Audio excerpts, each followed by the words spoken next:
Maybe you remember one of the videos earlier this morning before coffee break. There was a young student and she was asked by the video team from the University of Maastricht, what are you working for? What's your future? What will it look like? And then she said, well, I think I will become member of the highest board of a hospital. Do you recall the girl?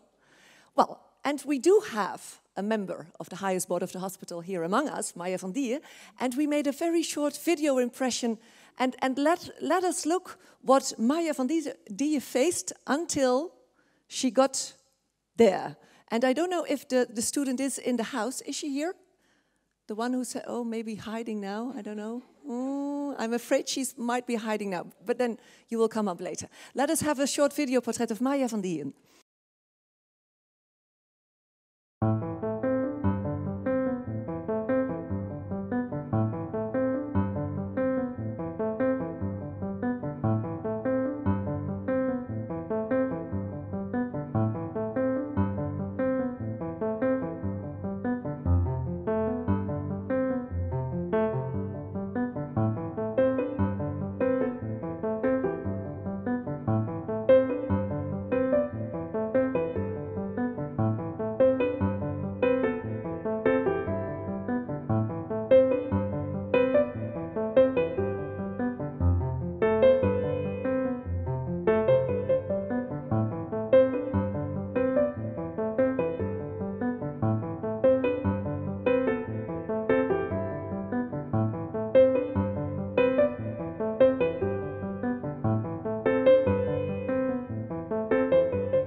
What a beautiful portrait. Marja van Dieijen, may I, as you are here, maybe I can ask you just some small questions, if you do allow me.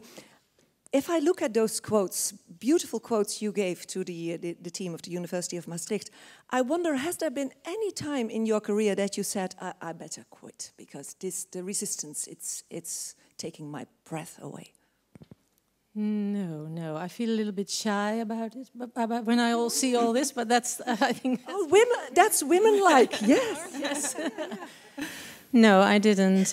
Maybe, in contrast, when I wanted to be a professor in clinical chemistry and I had to advertise for that, my former professor said to me, "Well, I think you'd better not do it. They're looking for a strong woman, so better don't do it." And I felt the strength to do it, so finally I think it's the opposite. It motivated you even more, yes.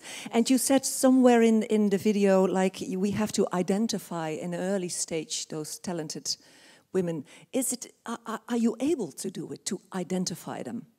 Yes, I think so. I think everybody who is coaching PhD students knows who are the best. And you can coach them, you can mentor them. There are a lot of possibilities for that. Yeah. And then, as you are called a role model now in the current position, of course, and the enormous career you made so far, what does it mean in the day-to-day practice, being a role model? Well, it's exactly what I said, why I didn't want to do interviews anymore, because it's always about being a woman and not about what I achieved. And I'm more proud of what I achieved than about being a woman. It's just the way I was born. And, well, one of the things I realized when I heard all the speeches this morning was that we shouldn't be too proud. But what I also realized that in the past 20 years, since 1993, when I was appointed for a professorship, a lot has changed.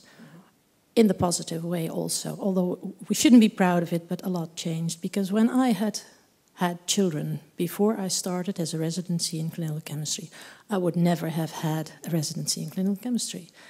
And it's also that nowadays we are used to women having a residency in surgery, in internal medicine, and we even know that they will be pregnant during the residency.